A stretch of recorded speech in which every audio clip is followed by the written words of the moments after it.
For today's video, nagpunta nga pala kami dito sa may all-day shabu and buffet. Dito lang yan sa may Friendship Highway, Barangay Anunas, Angeles, Pampanga. Una ko na tong na-video before and nakita nyo naman kung gaano ka-quality at kaganda ang lugar. Quality in a way na ang meat nila ay mas masarap pa sa masarap. Buffet pa lang nila, napakadami mo ng choices. Dagdag din dito, 24 hours sila kaya hindi mo kailangan magmadali. At kung mag-crave ka man ng samyupsal ng madaling araw. Ito yung buffet area nila kaya malulula ka talaga sa dami ng food. Oops! Kilala nyo ba yung na-video ko? Baka magalit siya. Nakita siya sa video. Naring lang guys.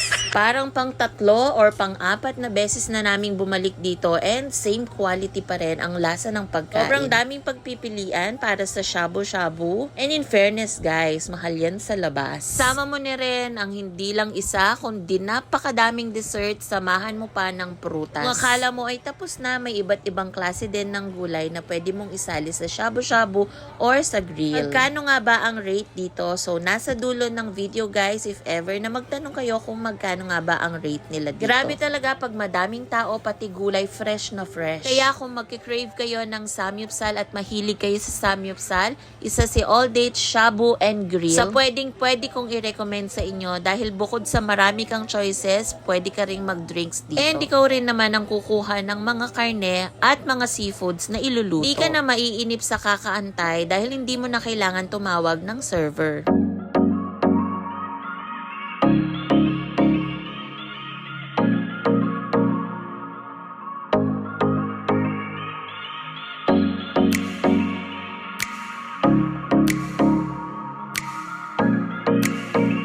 Sa mga Junakis nyo naman, meron sila ditong mga sweets na pwede rin nilang ika-enjoy. Kung nga na video, may free ice cream pa sila dyan na unlimited. So, eto nga pala yung rate nila. Magkaiba ang lunch and dinner. Kaya kung naghahanap kayo ng masarap, quality at malinis na lugar, puntahan nyo si All Day Shabu Buffet. At siguradong mag-e-enjoy kayo at hindi magmamadali sa time.